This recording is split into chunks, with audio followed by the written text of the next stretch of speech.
The structure of the UN. The United Nations tries to solve conflicts between different nations around the world.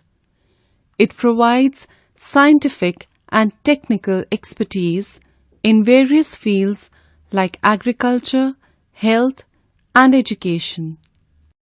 One of the major contributions of the United Nations has been to provide financial assistance to the developing countries to resolve their various issues.